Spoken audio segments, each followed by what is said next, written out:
What's going on YouTube? Welcome back to another video here on our channel. I'm the FIFA Analyst, and today we are taking a look at FIFA 23 pitch notes of Ultimate Team. We finally have all of the Ultimate Team news here and ready to break down for you.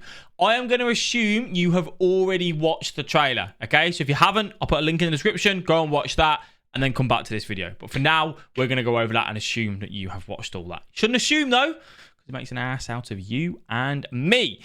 Either way, let's go through and let's talk about what everything is going to be there. FUT Moments, our newest single-player experience, brings a way to play FIFA Ultimate Team and earn rewards. FUT Moments focuses on fun, short scenarios with a variety of challenges.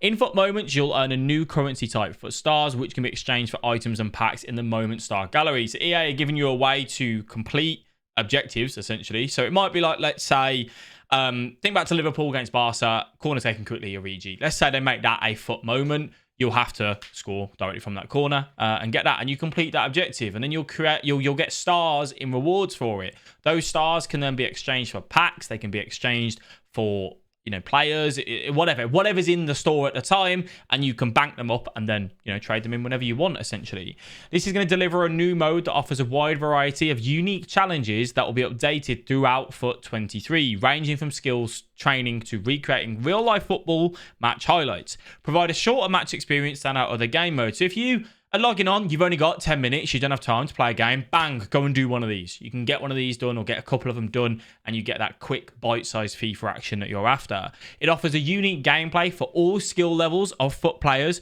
with a wide variety of difficulties, and it creates a progression and reward system that gives players more control and choice. This to me sounds good. I'm happy with it. New stuff added is brilliant. A new, token system, good as well. My only concern is EA have got to stay on top of this to keep this relevant. We all know that we saw, I couldn't even tell you what it's called. The thing where it was like Lampard v Gerrard, and you select your side and you get like XP and rewards from that. That just died a very, very quick death. No one was interested in it. EA need to keep on top of this. They need to keep it relevant to the real life game. If Kevin De Bruyne slips in Haaland like we saw against West Ham, make that a FUT moment a week later. Keep it fresh, keep it engaging, and make sure the rewards are worth the time. I understand it probably isn't going to take too long to do a lot of these because you can select your difficulty. The higher the difficulty that you go, the more tokens you get back in return, again, which is good.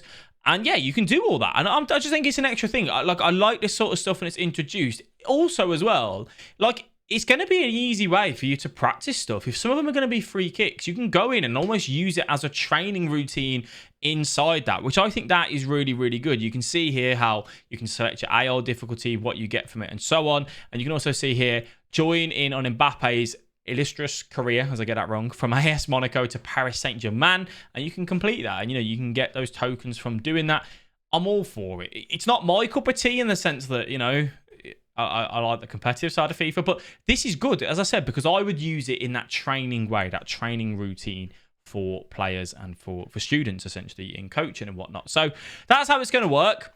We can see here, we'll go through this. Moments have at least one reward level, with some having a maximum of 3, which will offer 1 to 3 FUT stars respectively. You can start at the lowest reward level and work your way up, earning a FUT star reward on each level you complete. Or you can try your hand at the highest reward level first to earn all unearned FUT stars at the moment in one go. Different reward levels can change elements such as the squad requirements, time to complete, or the AI difficulty.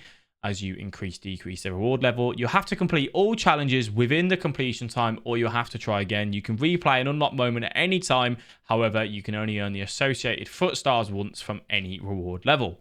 Completing all moments and all reward levels in a chapter will provide you with a bonus FUT stars. More on that later. So you can just see here, you spawn in, essentially. You got to get a victory in the 88th minute. So you got to go through, you got to grab that goal, get that equalizer into there, and that is, that there, and you then got to go ahead and tie the match, and bang, you've done that. You've got that one done, and you get given that token from that as well. So loads of different ones, loads of different things. I'm not going to go through each individual one of these. If you want to see them for yourself, you can do. As you see the free kick, the new free kick, where score a free kick, bang, you complete that. All those sort of things. If you didn't complete at one moment for the first time, don't worry. You can quickly reset the moment anytime and get back to trying all the challenges. Once you complete them, you can increase the reward level, which will get you more FUT stars. So you can redo them, if you want to increase the level to get more stars. And then obviously you can give up those those stuff. So like say here, you know, you could go ahead and get a pack for 24 stars. We don't know how good these are going to be. Are they going to be worth your time? We'll find that out. Now, probably what you're most interested in, chemistry redefined. You'll notice straight away, there's no links. There's no players linking to one another. Chemistry is completely changed. And I'm going to say this straight away. The chemistry change is good, in my opinion. But also, I would have been so much more excited or looking forward to this if we didn't already know it was coming from leaks. I think leaks have really killed this trailer, if I'm honest with you, because I don't think there's much else new that we didn't already know because of the leaks. So I'm a little bit disappointed on that. But either way, FUT 23 brings a complete overhaul to the chemistry system, making it easier than ever to build your dream squad. And I think it is easier if you think about it. The first thing to take note, everyone will have 0 chem, let's say, but it doesn't affect their stats. So you know how now if someone's got like 5 chem, it gives them negative stats, like, you know, dependent on it. They don't live to their base card. You cannot get negative stats anymore. You don't get hindered. The main difference is that when you give players chem and you have a chemistry style on them, that's what you're increasing, the chemistry style boost, and we'll get into that. Increase squad variety and allow for a wider range of player selections, enabling more diverse team compositions by removing the barriers created by potential links. More intuitive mechanics in key areas to make squad building easier, making it more authentic and more rewarding.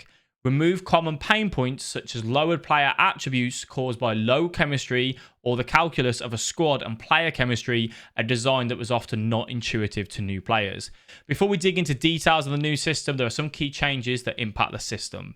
We've completely removed the negative impact to attributes caused by low chemistry, so players will always play at least their items' attributes with chemistry being additive, which means you can put Kyle Walker at centre-back and he won't be impacted. You could put Messi at left-back and he won't be impacted. They will play still to their core stats. We have removed that overall squad chemistry, so you need to focus on building the maximum chemistry for each individual player. Positional links have been completely removed, and your players can now link and impact the chemistry of players in the starting 11 regardless of their position. Prime example, Neymar can go ahead and link to Marquinhos even though they don't have a direct link from defence to attack. The loyalty system has also been removed. There are 3 primary factors that go into determining the chemistry score for each player in your starting 11, and it'll be up from 0 to 3. A player in your starting 11 will be able to gain chemistry and raise their score above 0 when they are playing in their preferred position. So that already gives you 1. A player in your starting 11 will also only contribute to the chemistry thresholds for the squad when they are playing in their preferred position. You'll still be able to adjust players' preferred position in FUT 23, but this have changed a bit, which we'll see that shortly. A player in your starting 11 in their preferred position will add 1 increment to their club, country, region, and league chemistry thresholds. As you add players to your starting 11 that match either the club, country, or region or league of the players in your starting 11, you will hit chemistry thresholds that trigger addition of chemistry points to the associated players. Depending on how many players you have in your starting 11 in the same club, region, or league, you could gain up to 3 chemistry points. So if you have a full Premier League squad and they're all in the right position, you will get those chemistry thresholds, basically. Your manager will contribute 1 chemistry increment to all players in the starting 11 that share either the country, region, or league of the manager. It's the same as before, really. That's not changed. Icons and FUT heroes, we'll go into that in a little bit with there. So with that in mind, let's break it down and look at how it will work with Trent Alexander-Arnold and Andrew Robertson to start. We're just looking at how they build chemistry together. First in order, Trent Alexander-Arnold, to be earn chemistry or contribute to team chemistry, would need to be playing in his preferred position. So we slot him in at right back. And then he would get that 1 increment towards the club chemistry, and that he plays for Liverpool. So you can see that there. He's in the right position and he plays for Liverpool, gets 1 chemistry. As shown in the image above, the first club chemistry threshold, it hits when 2 players from Liverpool in the starting 11. So you can see how he's got that 1 chem and he's got no of those 3 triangles filled out. Now, Robertson and Trent Alexander-Arnold, both from the same club, they then get that 1 point into there. Because we've crossed the first chemistry threshold for the clubs and both players now receive 1 chemistry each, on the bottom left you can see both players have gained a chemistry point as shown by the blue diamond. As each player gains chemistry, those blue diamonds will fill up to a maximum of 3. Quick pause before we move on. Notice that Trent and Robertson are in for each other's chemistry. Despite playing on opposite sides of the pitch, this is because I mentioned earlier, players no longer need to be together. No matter where you place a player in the starting 11, they will contribute towards one another. If we were to continue with that example, we've added 3 more players that played for Liverpool's starting 11, we would hit the next club threshold, and that'll be Liverpool players with 2 chemistry points. If we added 4 more Liverpool players, that would hit the last chemistry threshold, and all Liverpool players would have 3 chemistry points. So it's a little bit confusing, but they kind of add up to each other, right? And yeah, it's going to take some time to get used to. There's loads there, and I'm not going to keep going through all that because you will get bored of me just saying those things. It's going to be a little bit confusing to start off with, but I think we'll understand it. And the key part is that even if you don't stick in the same league, it doesn't matter. You're still going to get the base card, which, yeah, at the start of the game, you're going to want to try and get your max chemistry styles, obviously, to get that boost on those players. But think about when you get to March, April, most of the cards are unbelievable as they are anyway, like regardless of chemistry style. So I wouldn't deep it too much, but yes, obviously we will try and work towards that and see how it goes. As we covered earlier, players will now only gain and contribute to chemistry when they're played in their preferred position. When a player is out of position, they will always be at 0 chemistry and play at their FUT item attributes. When a player is out of position, their position on the pitch will be yellow exclamation in the chemistry panel. So if you wanted to play, Mbappe at centre back, he won't contribute towards the team's chemistry, but he'll still perform to his level, which is good. Now, every player will at least have 1 extra alternative position according to EA, as a general rule. Some players might have 2. So Mbappe will always have, say, striker, centre forward, and left wing, and you can see that on there, which this just adds in so much diversity into it. Certain preferred positions will also have automatic alternative positions assigned to all these positions. These will contribute towards 1 of 3 possible alternate positions. It's important to note that only applies to the original preferred position of the player. So basically, if a player is a left mid, he can also play left wing as normal, because obviously that's pretty much the same position in general rule. That's fine. All this is just there. We understand that. Players featured in live campaigns such as Team of the Week could now be given a preferred and alternative positions for more squad building options in the future. Make sure to check the items in game when we see them. Changing positions is easier than ever. All you need to do is essentially go into them. I'll show you them there. If a player has a striker as their preferred position and a left back and centre forward as their alternate position mode, converting from striker to left back will make their new preferred position centre forward and striker their alternative positions. Important to note, it will not introduce left wing back as a new alternative position as left back because it's not their preferred position. So if a player was a striker but can play left back, you then can't convert him to a left wing back. He will only be allowed to go to a left back, essentially. Changing formations, there are some changes we've made in FUT.